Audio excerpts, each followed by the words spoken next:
명언 제조기입니다. 하신 말씀이 다 명언이에요. 솔로몬이 그랬죠. 솔로몬은 잠언을 3,000개나 말하고, 그리고 노래를 1,005개나 짓는, 정말 입만 벌리면 명언이 쏟아지는 지혜의 왕이었죠. 그러나 여러분, 예수님이 얘기합니다. 솔로몬보다 더 큰 이가 여기 있다. 우리 예수님이 하신 말씀은 다 주옥 같은 말씀이고 놀라운 생명의 말씀인 줄 믿습니다. 예수님이 많은 메시지와 설교를 하셨는데, 그 중에 오늘 이 본문의 말씀은 가장 드라마틱한 설교라고 할 수 있습니다. 왜냐하면 이 메시지의 시기, 장소, 방법, 내용, 그 의미에 있어서 모든 것이 정교하게 준비가 되어 있고 또 다 서로 기가 막히게 연결되어 있기 때문에 그렇습니다. 우리가 글로 보고 있지만 마치 그림을 보는 것처럼 이 본문을 보게 돼요. 또 그림을 보는 것 이상으로 생생하게 드라마를 보는 것처럼 그 생생한 주님의 목소리를 들을 수 있습니다. 예수님은 초막절의 완성자로 오신 줄로 믿습니다. 초막절이 의미하는 바를 주님이 온전히 그리고 완전히 이루십니다. 저는 오늘 이 말씀을 통해 우리 모두 초막절의 완성자이신 우리 주님을, 예수 그리스도를, 우리의 생수의 강이 되신 주님을 깨닫고 누리는 저와 여러분이 되시기를 주의 이름 축복합니다. 37절 말씀 다시 한번 읽겠습니다. 37절 함께 읽겠습니다. 시작. 명절 끝날 곧 큰 날에 예수께서 서서 외쳐 이르시되 누구든지 목마르거든 내게로 와서 마시라. 유대인의 절기를 이해하는 것은 성경을 이해하는데 매우 중요한 열쇠입니다. 왜냐하면 절기가 그 사건을 이해하는 실마리가 되는 그 시기를 가늠할 수 있기 때문에 그렇습니다. 또 이 절기 자체가 이스라엘의 역사와 그리고 구원의 메시지가 그 안에 담겨 있기 때문에 그렇습니다. 자, 7장을 보면요, 전체 7장 사건의 배경이 되는 절기가 바로 초막절이에요. 7장뿐만이 아니라 8장에 가면 나는 세상의 빛이라 말씀하셨는데, 조금 이따 제가 설명드리겠지만 이 물 그리고 빛은 초막절을 상징하는 핵심 요소예요.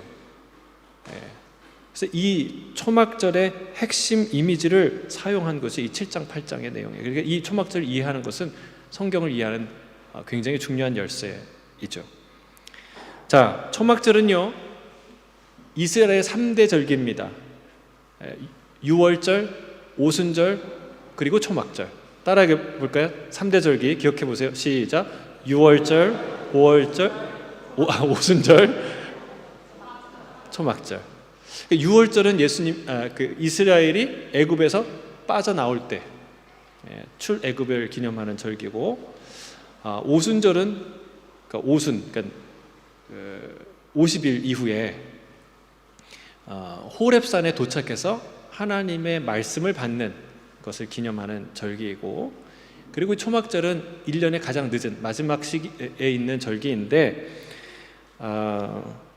6월절이 우리나라의 설날이라고 치면 이 초막절은 우리나라의 추석과 같은, 한가위 같은 그런 절기입니다. 시기적으로도 거의 맞습니다. 하나의 농사를 마치고 지키는 절기라고 해서 수장절이라고 합니다. 그러니까 거둘수, 감출장 해갖고 수장절, 곡식을 다 거두어서 잘 저장해 놓은 그 시기에 드리는 절기다 해갖고 수장절이라고 얘기하기도 합니다. 또 장막을 짓고 거기에 보내는 절기라고 해서 장막절이라고 합니다. 근데 그 장막을 무엇로 짓느냐, 좀 이따 보시겠지만 풀과 나뭇가지로 짓는다고 해서 초막절이라고 하는 거예요. 자, 이름이 그렇게 세 가지로 불렸어요. 이름이 많다는 건 뭘 뜻합니까? 우리나라도 추석을 부르는 여러 가지 이름이 있어요. 그럼 뭘로 부르죠? 추석 말고 추석, 한가위, 또 한가위 가배라기도 불러요. 그 다음에 중추절, 중추가절, 이런 여러 가지 이름이 있어요. 왜 이름이 많을까요? 중요하니까. 그 계절이 그 절기가 우리에게 참 중요하고 풍성한 절기이기 때문에 이름이 많은 거예요. 마찬가지예요. 이 초막절은요 너무나 대표적인 절기이기 때문에 성경에서 그 절기 하면은 대부분 초막절을 의미하는 거예요. 그게 대표적인 절기라고 알 수 있죠. 레위기 23장에 보면 그 초막절을 지키는 첫날 이렇게 말해요. 아름다운 과실나무, 아름다운 나무 과실, 그 다음에 종려나무 가지, 무성한 나뭇가지, 그리고 신의 버들을 취해서 하나님 여호와 앞에서 이레 동안 즐거워하라라고 명령합니다. 초막절이 되면 이스라엘 남자들은 그렇게 초막을 짓고 거기에서 일주일간 머물게 돼요. 그러니까 남자들은 의무적으로 거기에 거해야 되고 여자하고 아이들은 의무는 아니라고 해요. 아무튼 그래서 일주일간 거기에 머무는데 매일 할렐 시편, 그러니까 할렐루야가 나와 있는 시편 아시죠? 113편에서 118편의 그 찬양을 매일 부릅니다. 그리고 118편 29절 마지막 절에 여호와께 감사하라 라고 할 때는 모두가 다 그 가지들을 흔들면서 함께 찬양한다고 합니다. 근데 이 기간에 매일 하는 세 가지 아주 중요한 의식이 있어요. 그럼 이거를 이해해야 오늘 본문을 잘 이해할 수 있기 때문에 이 세 가지 의식을 제가 말씀드릴게요. 첫 번째는 매일 아침에 물을 드리는 의식을 하는 거예요. 하나님께. 특히 그 절기 첫날 나팔 소리와 함께 제사장 무리가 실로암이라는 못으로 내려갑니다. 성대한 의식 속에 일주일 동안 사용할 그 물을 깃는데 그 금주전자에다가 그 물을 담는다고 해요. 제사장이 그 물을 떠가지고 제사장 행렬이 쭉 길어서 오고 나서는 그 제단을 한 바퀴 도는 거예요. 한 바퀴 도는 동안 순례자들도 함께 따라서 돕니다. 따라서 돌 때에 그 아까 얘기한 종려나무, 버드나무 가지를 흔들면서 우리를 구원하소서 함께 외치고 노래하고 찬양하는 그런 의식을 치릅니다. 언제요? 아침에 매일. 그 후에 제사장이 2개의 은그릇에 물과 포도주를 담아서 하나님 앞에 올려드리고 그리고 마지막 날 7일째는 7바퀴를 돈대요. 그 제단을 7바퀴를 돌고 또 나뭇가지를 흔드는 정도가 아니라 그날은 마지막 날은요 땅바닥을 치면서 그 나뭇가지로 그렇게 함께 즐거워하고 기뻐하고 찬양한다고 합니다. 자, 이것이 오늘 우리 이 본문의 직접적인 배경입니다. 그러니까 나머지 2가지 의식도 우리가 알아둘 필요가 있어요. 두 번째 의식은 매일 밤에 일어나는 의식인데 매일 밤에도 성대한 의식이 치러졌습니다. 제사장이 이스라엘의 촛대 아시죠? 등잔대가 7개 있는 거, 가지가 7가지에 있는 그 등대를 4개를 밝힙니다. 환하게 밝히고 그 불빛 아래서 사람들이 춤을 추는 거예요. 노래를 부르는 거예요. 즐거워하는 거예요. 이걸 밤새도록 한답니다. 밤새도록. 진짜 이 중동 사람들이, 특히 이스라엘 사람들이 이 축제를 아는 사람들인 것 같아요. 우리는 부활절, 그 다음에 크리스마스 성탄절 하면은 예배 한번 드리고 다 놀러 가잖아요. 이 사람들은 일주일 동안 그걸 하는 거예요. 하나님을 기억하고 함께 노래 부르고 기념하는 이런 축제를 즐기는 거 참 이건 부럽더라고요. 밤새도록 춤을 추는 거예요. 노래하고 즐거워하는 것이죠. 그때는 성전으로 올라가는 노래 시편 120편에서 134편 노래를 부릅니다. 이 의식은 밤이 새도록 이어진다고 합니다. 자, 마지막 세 번째 의식은 새벽이 다 끝나고 동이 틀 때 치르는 의식이에요. 제사장들이 성전 동문으로 가서 태양을 등지고 서쪽에 있는 성전을 바라보며 이렇게 외쳤습니다. 여러분 성전 구조 아시죠? 성전의 정문은 항상 동쪽을 향해 있습니다. 그러니까 동서로 돼 있어요. 근데 이제 성전 정문에 가면 동쪽에 이제 떠오르는 태양을 등질 수 있죠. 거기서 등을 딱 치는 거예요. 그리고 뭐라고 얘기하냐면 우리 조상은 동쪽을 바라보며 태양을 숭배했지만 우리는 성전을 바라보며 주님을 예배합니다. 주님을 섬기겠습니다 라고 선포하는 거예요. 얼마나 멋있어요. 그렇죠? 이것도 가끔 해야 되겠다. 정말 멋있는 장면이에요. 자, 이렇게 매일 성대한 의식을 행하고 마지막 8일째는 다 같이 모여 성의를 치른 다음에 9일부터는 다음 한 해의 율법 낭독이 시작됐다고 합니다. 이게 이제 초막절에 일어나는 일들의 의식들이에요.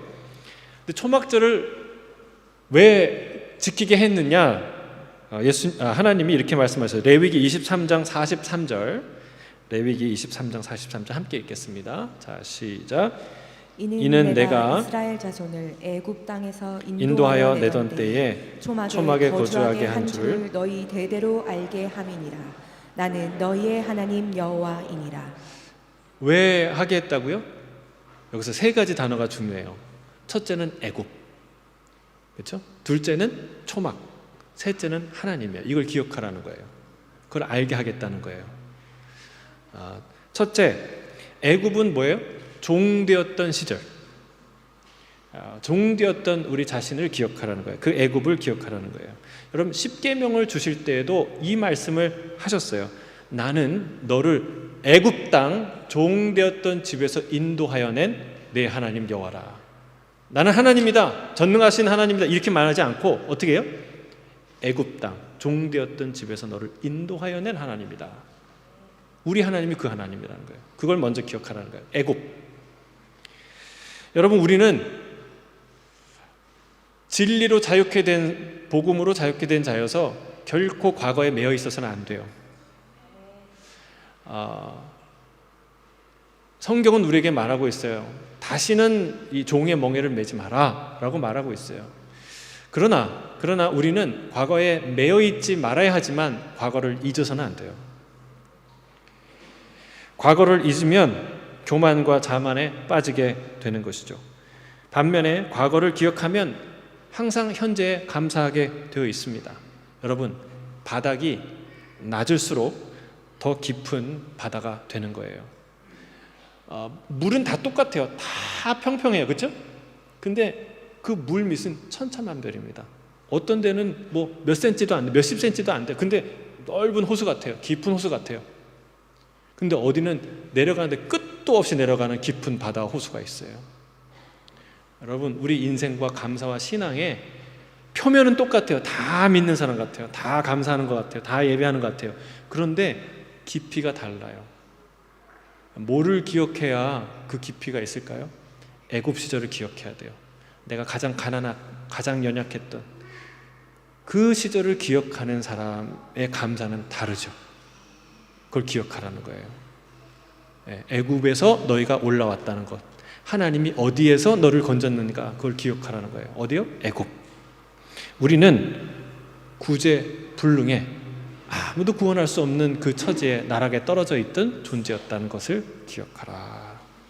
그래야 하나님이 주신 자유와 생명의 가치를 우리가 비로소 알게 되고 감사하게 되는 것이죠. 자, 두 번째는요, 초막을 기억하라는 초막. 초막은 뭐예요? 광야의 삶을 상징하는 거예요. 광야의 삶, 광야 시절, 혹은 광야 같은 인생을 상징합니다. 초막절은 여러분, 이제 이미지는 다 고난에 관련된 얘기지만 초막절이 단지 우리에게 고난을 소환하는 절기가 아닙니다. 막 괴롭게 하려고 금식하고 괴로워하고 뭐 그래라, 그게 아니에요. 이 절기는 1년 중에 가장 풍성하고 가장 즐겁고 가장 기쁜 절기예요. 그런데 장례식이 아니라 축제로 이 절기를 지내야 되는데, 그러나 기뻐하고 즐거워할 분명한 이유가 무엇인지 알아야 한다는 거예요. 왜 기쁜지, 무엇 때문에 기쁜지 너희가 알아야 한다. 그걸 가르쳐 주시는 것이죠. 자, 이 초막절의 메시지, 이 초막을 기억하는 이유는 광야 같은 인생도 하나님이 함께 하시면 지나갈 수 있구나, 안전하게 갈 수 있구나, 승리할 수 있구나, 이걸 기억하라는 거예요. 그걸 상징하는 게 초막이에요. 우리가 거기에 잘 안전하게 살았지, 주님이 우리의 초막이 되셨지, 우리의 거할 처소가 되셨지. 초막은 광야의 고난과 하나님의 보호하심이 만나는 장소입니다. 이제 다 죽게 되었다고 울고 불고 난리친 자들이 광야에서 40년간이나 잘 살았어요. 잘 먹고 잘 마시고 신발도 헤어지지 않고 옷도 헤어지지 않고 닳지 않고 잘 살았습니다. 여러분, 하나님이 함께 하시면 광야에서도 죽지 않을 줄 믿습니다. 우리의 삶도 그렇지 않습니까? 여러분, 이것을 기억해야 낙심하지 않습니다. 그 용기와 믿음을 가져야 다시 광야의 길을 걸을 수 있습니다. 고생 칙싸게 한 그 시절을 우리가 기억하면 지금 고난은 아무것도 아니야, 갈 수 있어, 이런 용기가 생기는 것이죠. 초막을 기억하라. 자, 세 번째는 하나님을 기억하라. 어떤 하나님이에요? 함께 하시는, 우리를 지키시는 그 하나님을 기억하라. 여러분, 초막에 이스라엘 백성만 살았던 게 아니에요. 하나님도 초막에, 장막에, 성막에 사셨어요. 이 터버너클이라는 이 텐트는 이스라엘 사람만 산 게 아니라 하나님도 그 텐트 안에 사셨다는 거예요. 거대한 신전을 짓지 않고 작은 성막을 지으라고 하신 이유는 이스라엘과 친히 함께 하시겠다는 의지예요. 이스라엘이 어디로 가든지 내가 너희와 함께 하겠다. 우리 하나님은 전능하시지만 겸손하시고 사랑이 많으신 분이십니다. 임마누엘의 하나님이신 줄로 믿습니다. 불기둥, 구름기둥으로 함께 하셨고 친히 이스라엘보다 앞서가셔서 그들이 거할 장소를 찾으셨고 마련하셨습니다. 대적들이 달려올 때는 가장 그들과 먼저 앞서 나가셔서 싸우셨습니다. 여러분, 우리의 구원은 마실 물에 있지 않고 먹는 양식에 있지 않고 무기와 군대에 있지 않은 줄로 믿습니다. 그들과 함께 하셨던, 우리와 함께 하시는 하나님이 우리의 구원이신 줄로 믿습니다. 그걸 기억하라는 거예요. 그게 초막절의 의미죠. 자, 이런 초막절에 예수님이 등장하세요. 무엇으로? 조연이 아니라 주연으로 등장하십니다. 명절 끝날, 곧 큰 날에 예수님이 등장하시는데 작은 소리로 외치지 않습니다. 큰 소리로 외쳤다고 말씀하십니다. 마치 사자가 포효하듯이 당당하고 위엄 있게 큰 소리로 선포하십니다. 누구든지 목마르거든 내게로 와서 마셔라. 여러분, 이 목소리보다 한 10배는 컸을 거예요. 그렇죠? 얼마나 이 짧은 메시지가 강렬했으면 그 메시지를 듣고 사람들이 얘기했다는 거예요. 아하, 이분이 바로 성경에서 예언한, 모세가 예언한 바로 그 예언자가 아닌가, 그 선지자가 아닌가, 메시아가 아닌가, 사람들이 말했다는 거예요. 그 메시지와 그 위용과 그 장면이 얼마나 감동적이었으면 그랬겠습니까? 예수님은 초막절의 완성자인 줄 믿습니다. 자, 초막절의 한 3가지를 기억하라고 했는데 이 3가지가 예수님을 정확하게 상징하는, 지적하는 말씀이에요. 그래서 이 3가지를 따라서 우리가 그 예수님의 의미를 생각해 보겠습니다. 첫째는 뭘 기억하라고 그랬어요? 애굽이죠, 애굽. 예수님은 어떤 분이신가? 예수님은 애굽에서 우리를 건져주시고 이끌어주실 유일한 분인 줄로 믿습니다. 여러분, 애굽의 종되었던 자들을 누가 감히 어떻게 이끌어낸다는 말입니까? 제가 요즘에 그 AI 이름도 참 많아가지고 챗 GPT, 뭐 구글에서는 제미나이, 그 다음에 마이크로소프트에서는 또 뭐죠? 또 뭐 하나 있는데 거기서 물어봤어요, 제가. 자, 구약 성경의 출애굽 사건처럼 집단적 노예 해방 사건의 예가 되는, 고대 시대에 그런 예가 되는 다른 사례가 있는지 한번 찾아봐줘. 근데 답이 뭐로 나왔게요?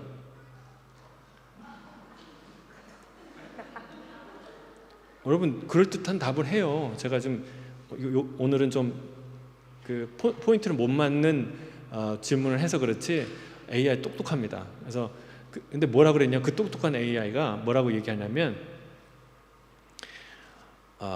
1318년인가요? 프랑스에서 노예 해방을 선포했던 이야기하고 그 다음에 미국에서 노예 해방했던 얘기를 하는 거예요. 아니, 그래서 질문을 다시 했어요.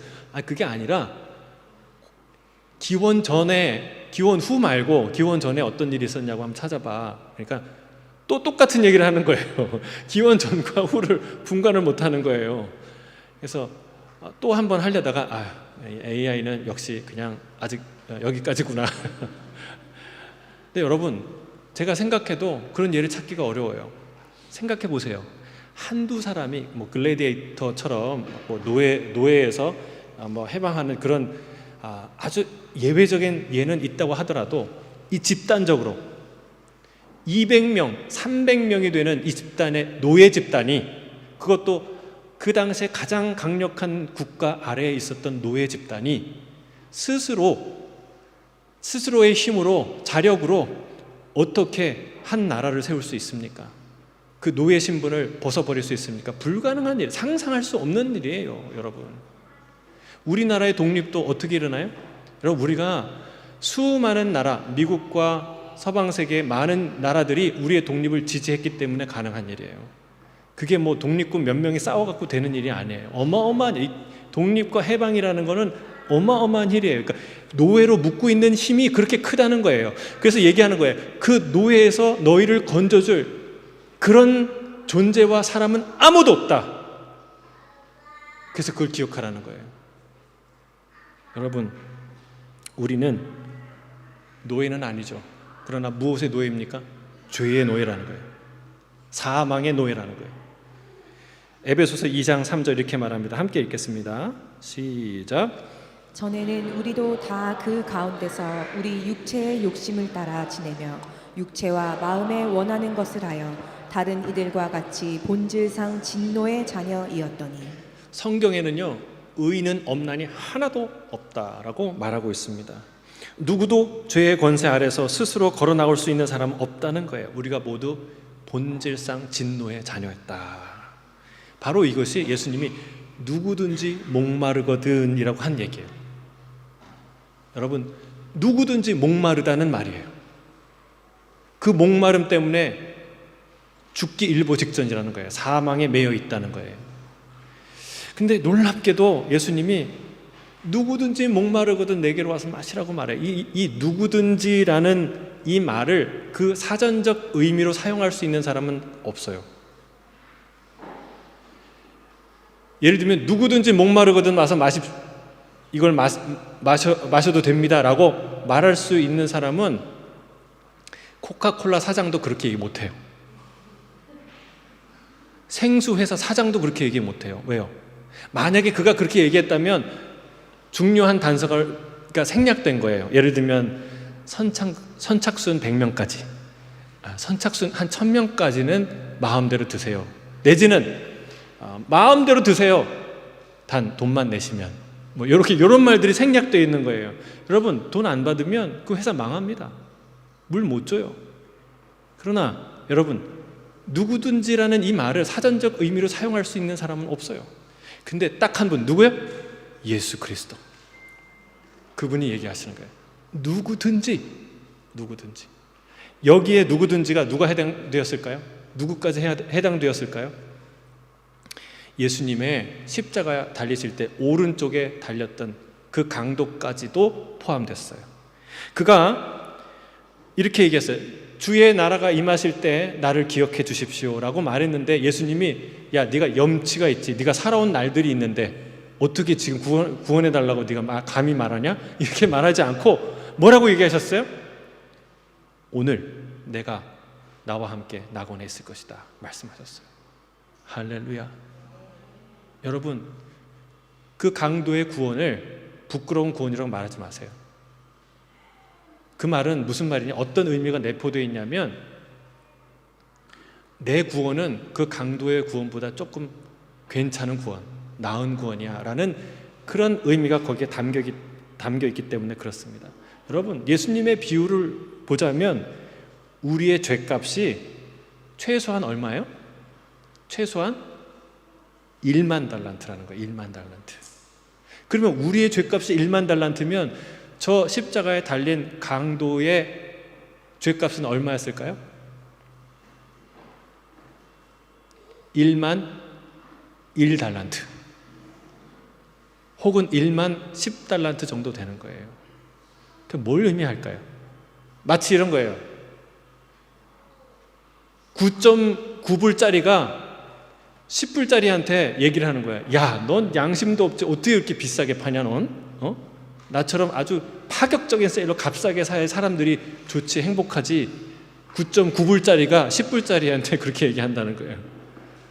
별로 공감이 안 되시네요. 우리는 9.9불은 10불로 여기잖아요. 마찬가지라는 거예요. 여러분, 우리는 다 같은 죄인입니다. 그리고 그 누구도 그 죄에서 벗어날 수가 없어요. 여러분, 구원의 방주 1m 직전에 죽은 사람과 100m, 1km에서 떨어져서 죽은 사람은 똑같다는 거예요. 다르지 않다는 거예요. 여러분, 애굽의 종되었던 이스라엘을 인도해내신 하나님처럼 죄와 사망의 종이 되었던 우리를 인도해내실 분은 오직 예수 그리스도이신 줄로 믿습니다. 아멘. 자, 두 번째는요. 첫 번째는 그 애굽을 아무도 빠져나올 수 있는 죄의 권세를 생각하라는 거예요. 거기서 우리를 빼주셨다는 거예요. 두 번째는 뭐예요?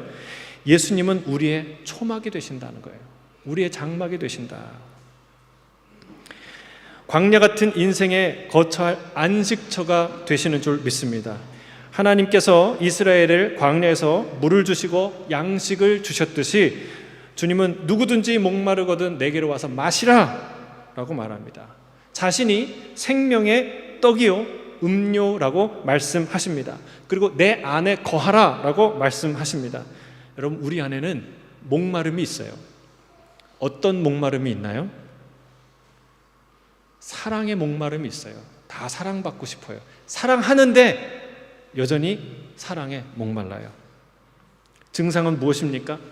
지독한 외로움, 아련한 그리움, 그리고 고독, 배신과 소외에서 끓어오르는 멈추지 않는 분노, 이런 것들이 있어요.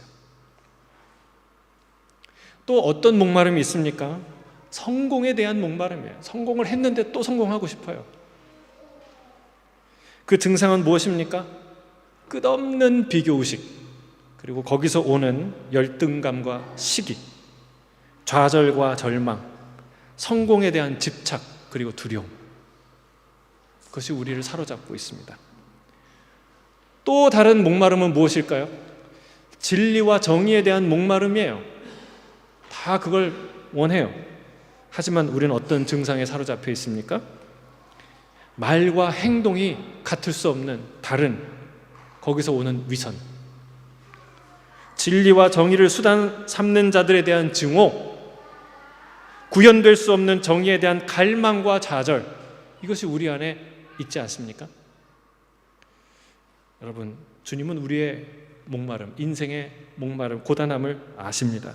그래서 히브리서 기자는 이렇게 말하는 거예요. 그가 시험을 받아 고난을 당하셨은즉 시험 받는 자들을 능히 도우실 수 있느니라. 아멘. 주께서 그 고단함과 목마름을 아셨기 때문에 찾아오셨고 찾아가셨습니다. 여러분, 사마리아 여인처럼 목마른 여인이 또 어디 있겠습니까? 사랑에 목마르고 진리에 목마르고 정의에 목마르고. 그래서 그 여인을 찾아서 주님은 그 낯선 길, 아무도 가지 않은 길을 돌아서 가십니다. 그리고 그 여인에게 말씀하십니다. 이 물을 마시는 자마다 다시 목마르려니와 내가 주는 물을 마시는 자는 영원히 목마르지 아니하리니 내가 주는 물은 그 속에서 영생하도록 솟아나는 샘물이 되리라. 아멘. 여러분, 목마름이 왜 옵니까? 우리 몸에 물이 필요하기 때문이죠. 결핍에는요, 정확한 원인을 파악해야 됩니다. 목이 마른데 과자를 주면 안 돼요. 탄산음료도 답이 아닙니다. 물이 필요합니다. 엄마 잃은 아이는 왜 웁니까? 배가 고파서 웁니까? 심심해서 웁니까? 엄마가 없어서 우는 거예요. 엄마를 찾아줘야 울음이 그치게 되는 거예요. 여러분, 우리 안에 있는 이 목마름, 그 목마름이 어디서 오는 것입니까? 누가 해결해 줄 수 있습니까? 오직 예수 그리스도인 줄 믿습니다. 주님은 이사야를 통해서 이렇게 말씀하십니다. 이사야 55장 1절 2절 같이 읽겠습니다. 시작. 오호라 너희 모든 목마른 자들아 물로 나오라. 돈 없는 자도 오라. 너희는 와서 사 먹되 돈 없이 값 없이 와서 포도주와 젖을 사라. 너희가 어찌하여 양식이 아닌 것을 위하여 은을 달아주며 배부르게 하지 못할 것을 위하여 수고하느냐. 내게 듣고 들을지어다. 그리하면 너희가 좋은 것을 먹을 것이며 너희 자신들이 기름진 것으로 즐거움을 얻으리라. 아멘. 오라는 얘기예요. 목마른 사람 다 와라. 너 그걸로 너의 목마름 해결되지 않아. 여러분, 명품백 들고 다니면 해결되나요? 즐거운 쾌락, 세상의 즐거움 경험하면 그게 해결되나요? 그렇지 않다는 거예요. 왜냐하면 우리 인간 안에는 하나님만 채우실 수 있는 무한한 공간이 있어요. 하나님과 교제하도록 지음받았기 때문에 우리는 하나님으로만 채울 수 있는 공간이 있어요.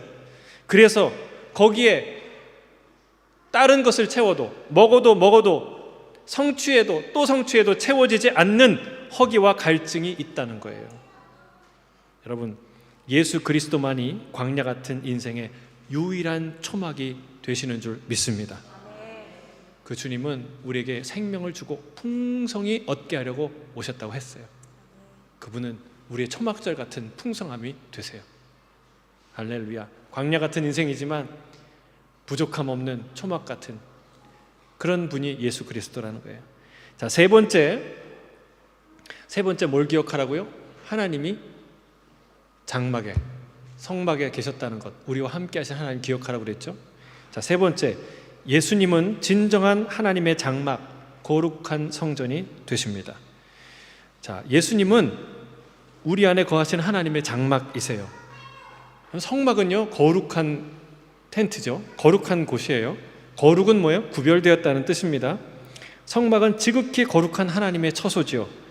하지만 역설적이게도 이 거룩함이 우리와 분리되는 상징이 아니라 우리와 함께하는 상징이 됩니다. 참 기가 막혀요. 하나님이 이스라엘이 어디로 가든 함께 하시기 위해 성막, 장막, 텐트라는 형식을 선택하셨다는 거예요. 신전이라면 어딜 가지고 다니겠어요? 불가능하겠죠. 하나님은요, 그런 분이에요. 내게로 와라. 너 한번 와봐. 어디 감히 나보러 오라 그래? 이런 분이 아니라 하나님은 우리가 있는 낮은 곳으로 내려오시는 분이에요. 성막도 이 의미를 잘 담고 있지만 실은 이 놀라운 의미를 가장 완벽하게 담고 있는 분이 예수 그리스도이십니다. 그래서 주님이 태어나실 때 천사들이 그 이름을 뭐라고 했습니까? 임마누엘. 하나님이 우리와 함께 하신다. 우리와 함께 하신 하나님이라고 그의 이름을 지어줘. 임마누엘. 따라하겠습니다. 임마누엘. 그게 예수님의 이름이에요. 그게 성막의 컨셉이에요. 의미예요. 우리의 성막이 되신 예수님을 상징하는 이름이죠. 여러분, 성막도 실은 앞으로 오실 예수 그리스도에 대한 예표였죠. 예수님은 그 모든 율법과 언약 예표를 다 실제로 이루신 분이십니다. 주님이 가장 큰 축제의 날, 가장 큰 날, 마지막 날에 성전 앞에 나타나신 거예요. 여러분, 이게 신학적으로, 성경적으로 어마어마하게 중요하고 정말 기절초풍할 일입니다. 여러분, 이보다 더 놀라운 신적 사건이 어디에 있습니까?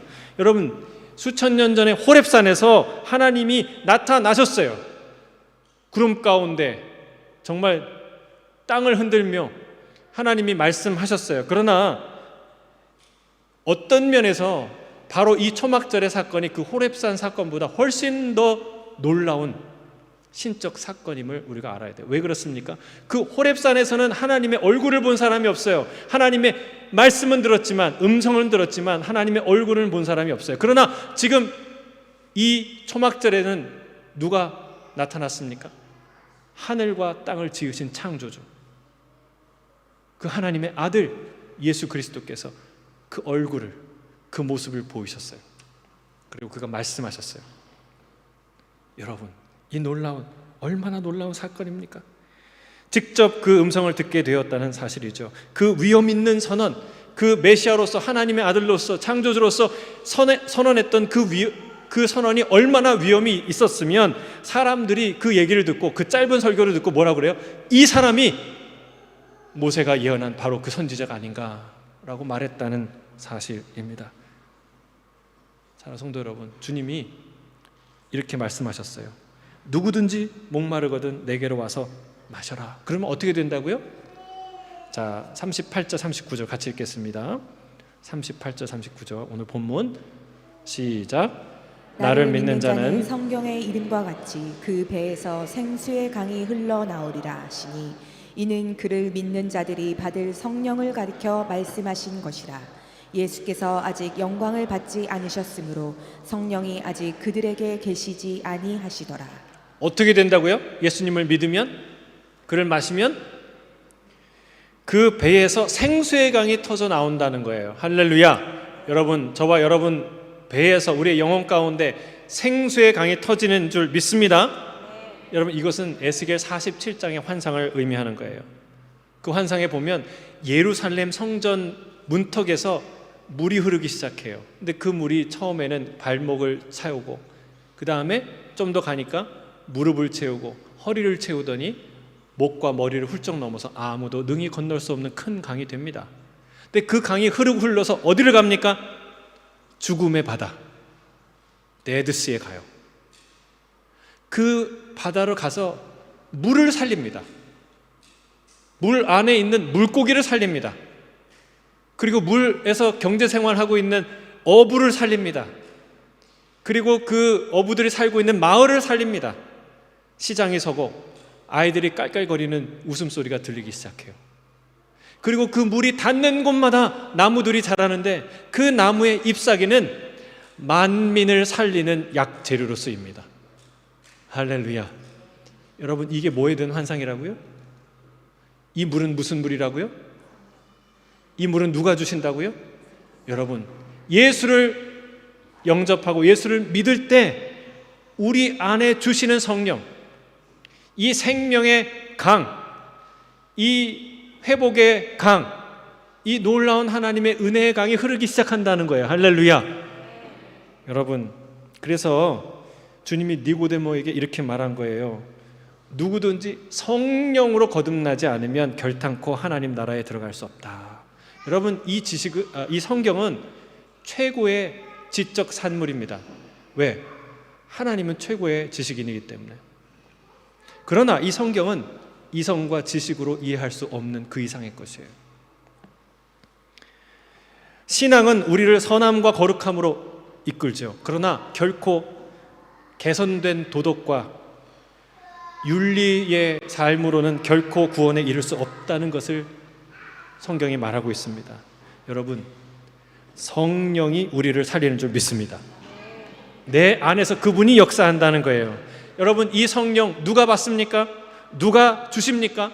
예수 그리스도이신 줄로 믿습니다.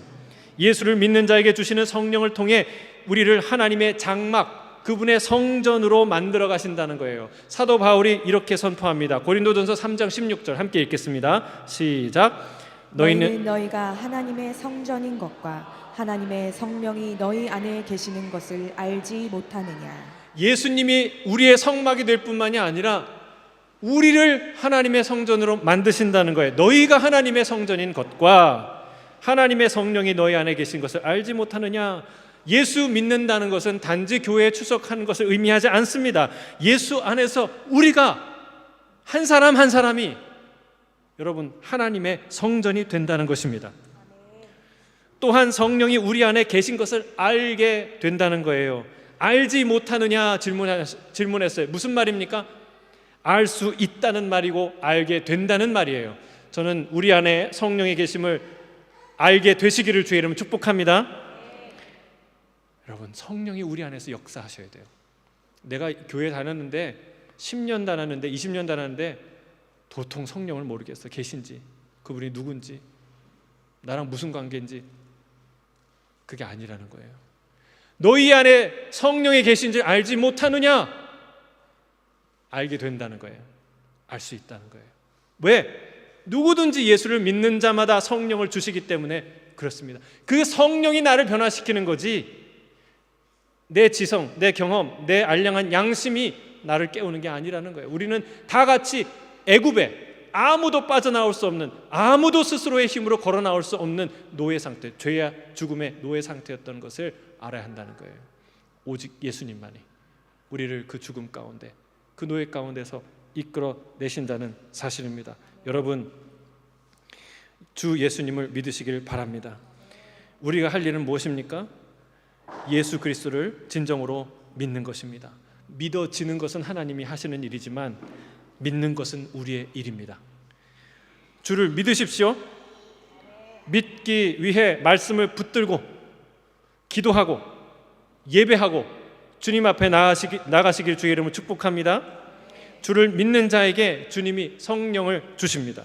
그 성령이야말로 우리의 안에 있는 모든 목마름, 모든 갈증, 모든 두려움, 모든 절망을 해결하는 생수의 강이 될 줄로 믿습니다. 내 영이 살아나고 내 육체가 살아나고 내 가정이 살아나고 우리의 교회가 살아나고 이 사회가 살아나는 생명의 젖줄이 될 줄 믿습니다. 아멘. 함께 기도하겠습니다.